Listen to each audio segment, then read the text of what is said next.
وہ اس سے اگلا جو ہم ولاگ کریں گے انشاءاللہ آپ صبح جو دیکھیں گے اس میں وہ ضرور ہم آپ کے ساتھ شیئر کریں گے اور بڑی دلچسپ اس میں تفصیلات ہیں. لیکن فی الحال ہم بات کرتے ہیں بیرسٹر گوہر کی، جنہوں نے جیل کے باہر جو ہے میڈیا سے گفتگو کی اور انہوں نے کہا کہ جی القاعدہ ٹرسٹ جس طرح سے چل رہا ہے وہ سب کے سامنے ہے اور 4 گواہان نیب کے پیش ہوئے ہیں، دوسرے گواہ پر اجرا جاری ہے. اور یہ انہوں نے کہا کہ یہ جناب جتنے اس کیس کے حوالے سے آرڈرز ہوئے ہیں وہ آرڈرز لے کر ہم ان کو چیلنج کریں گے ہائی کورٹ کے اندر.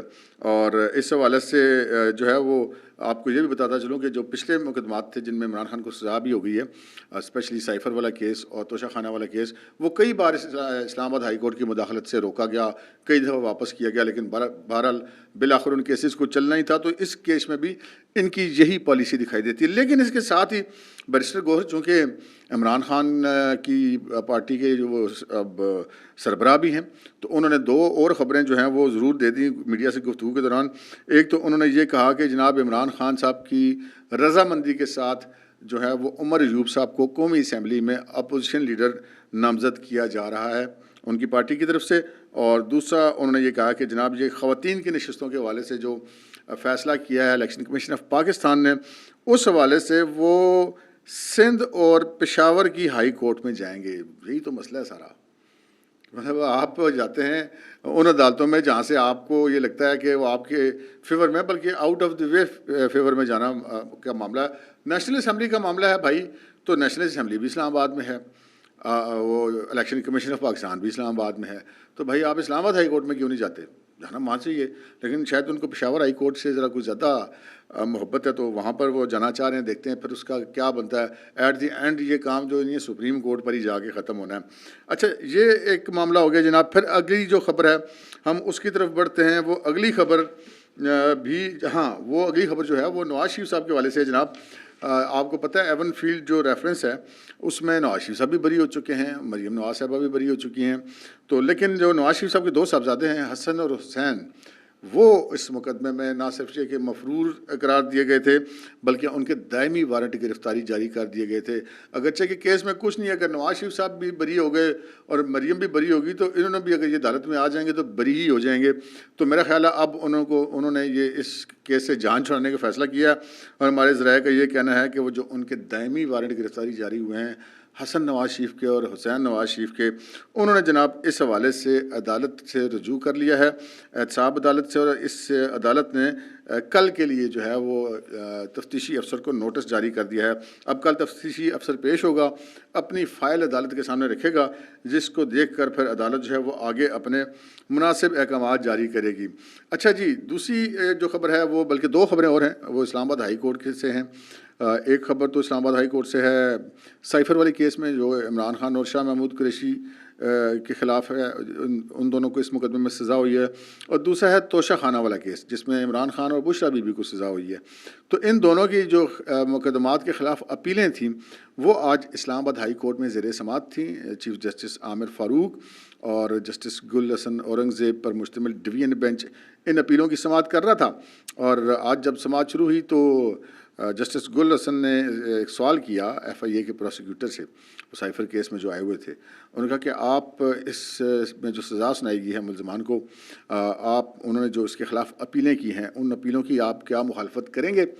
تو جس پر جو پروسیکیوٹر تھے ایف آئی اے کے حامد علی شاہ، انہوں نے جواب دیا کہ جی بالکل مخالفت کریں گے، ہم آئی یہاں پر اسی کام کے لیے ہیں. تو جس پر چیف جسٹس عامر فاروق نے ذرا لائٹ سے موڈ میں یہ کہا کہ ہم نے کہا پوچھ تو لیتے ہیں نا کہ کریں گے یا نہیں کریں گے. جس پر ان کے جو انداز پوچھنے کا انداز تھا جس میں ایک آپ کہہ سکتے کہ لائٹر موڈ میں تھے، تو جس پر کمرہ عدالت میں بہرحال ایک کہا بلند ہوا. کمرہ عدالت کا ماحول ایسا ہوتا ہے جی وہاں پہ کہا جو ہے وہ بہت کم ہی بلند ہوتا ہے. تو یہ ایک بڑا وہ ایک لائٹ سے موڈ کی بات تھی. لیکن اس کے بعد پھر ان دونوں اپیلوں کی سماعت جو ہے وہ 11 مارچ تک ملتوی کر دی گئی ہے. اب ان مقدمات کی سماعت جو ہے وہ 11 مارچ کو ہوگی. اب آتے ہیں جی ہم اپنی اس مین سٹوری کی طرف جناب. اور مین سٹوری ہے جو جنرل عاصم منیر صاحب کی اور وزیر اعظم شہباز شریف صاحب کی ہوئی ہے ملاقات. ویسے تو اس ملاقات کی جو عمومی تفصیل ہے وہ آپ دن کے ولاگ میں دیکھ چکے ہیں، صدیق شاہد صاحب نے جو کیا تھا ہمارے اسی چینل پر.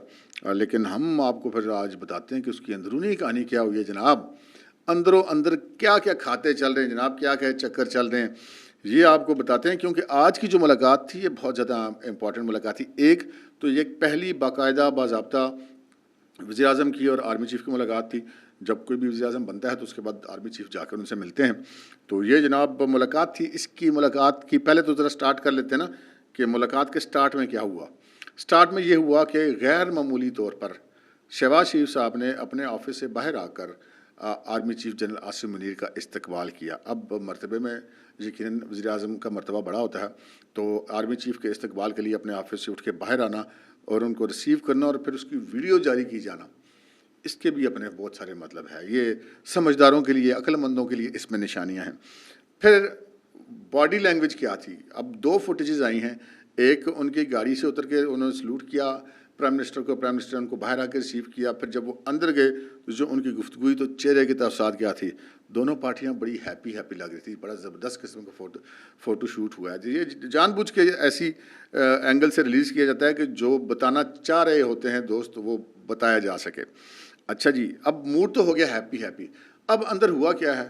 اب یہ ملاقات ہوتی 1 to 1 تو پھر ہم نے تو پھر ذرائع پہ بھروسہ کرنا پڑتا ہے نا. اچھا, ایک وہ لوگ جن کو جرنلزم کا پتہ نہیں ہے نا, وہ کہتے ہیں جی اچھا 2 بندوں کی ملاقات تھی تو جناب آپ کو کیسے پتہ چلا, آپ کو نیچے ٹیبل میں گھسے تھے, اور اس قسم کا کمنٹ کر کے وہ اپنے آپ کو بڑا ترم خان تصور کر رہے ہوتے ہیں کہ بڑی زبردست بات کی ہے.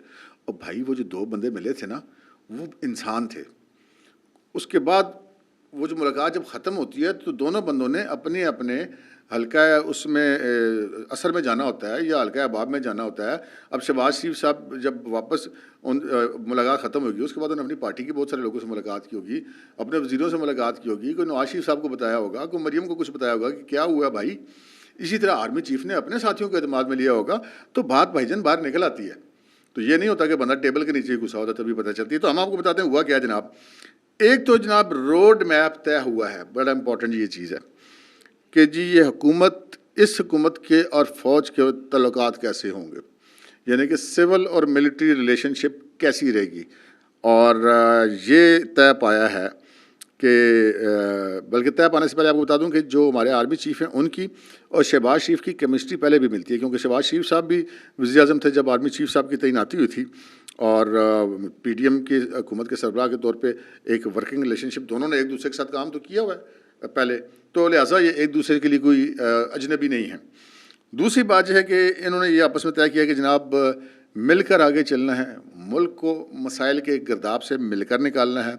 فوج اور ملٹری جو ریلیشن شپ ہے, سول ملٹری ریلیشن شپ, اس کا جو ہے وہ بہت اچھا ایک دوسرے کے ساتھ کیا جائے گا. اس کو مل جل کر ہم سارے معاملے کو چلائیں گے. ایک دوسرے سے کچھ نہیں چھپایا جائے گا. یہ ہوتا ہے نا کہ کوئی آپ نے کسی کے خلاف کوئی بات کی لیکن آپ نے کوئی بات بتانا بھی ضروری نہیں سمجھا. تو یہاں پہ یہ طے پایا ذرائع کے مطابق کہ فریقین نے بتایا کہ جی ایک دوسرے کو ساتھ لے کر چلنا ہے, اعتماد کر کے چلنا ہے, ایک دوسرے سے کوئی چیز ہم نے نہیں چھپانی.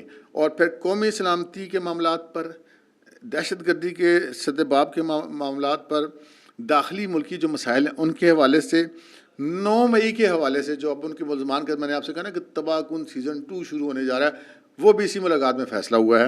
اور جو قیدی نمبر 495 ہے اس کے حوالے سے جتنے مسائل ہیں وہ بھی ذرائع کا کہنا ہے کہ زیر بحث آئے ہیں. دوسرا یہ فیصلہ ہوا کہ جی 9 مئی کے جو مقدمات ہیں ان کی پروسیکیوشن کو اب تیز کیا جائے گا.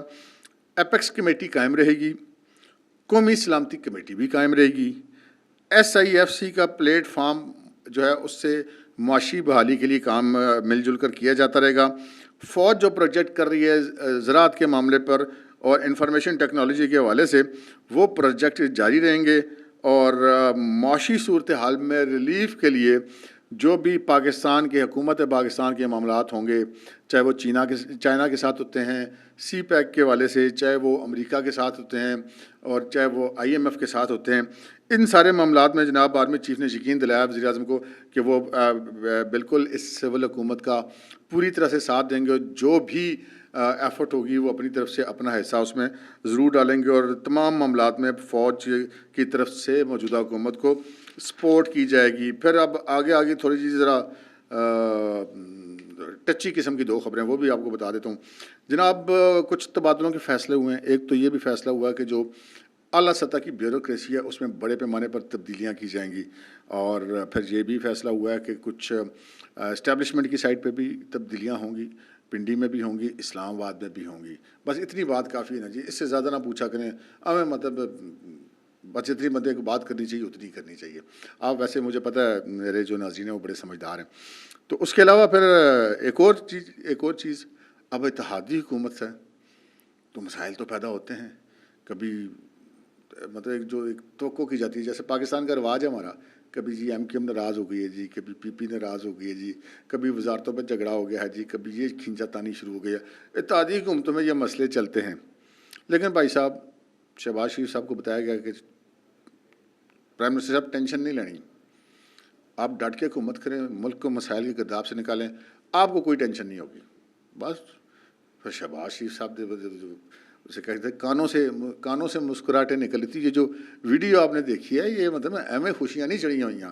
مطلب بندے کو یہ بھی پتہ لگ جائے کہ جناب مجھے اسٹیبلشمنٹ کی پوری سپورٹ بھی حاصل ہے، وہ پروجیکٹس پہ بھی میری مدد کرے گی، وہ انٹرنیشنل افیئرز میں بھی میری مدد کرے گی، وہ میری حکومت کو بھی کوئی مطلب تنگ تنگ نہیں کرے گا. تو اور کی چاہیے؟ پھر وہ کہتے ہیں پھر موجاں ہی موجاں. تو بہرحال جی موجوں کا وقت نہیں ہے، وقت ہے ملک کو مل جل کر آگے لے کے جانے کا. اور ہماری دعا ہے کہ جو پاکستان کی بہتری کے لیے ہمارے ملک کی یہ جو مقتدر شخصیات ہیں یہ جو کام کر رہی ہیں، اللہ تعالیٰ ان کو کامیاب کرے تاکہ یہ ملک مسائل کے گرداب سے نکلے. تو چلتے چلتے پھر آپ سے کہوں گا کہ اگلا ولاگ کا انتظار کیجیے گا، اچھا ولاگ ہوگا. اب تک کے لیے اتنا اجازت دیجیے. اللہ حافظ.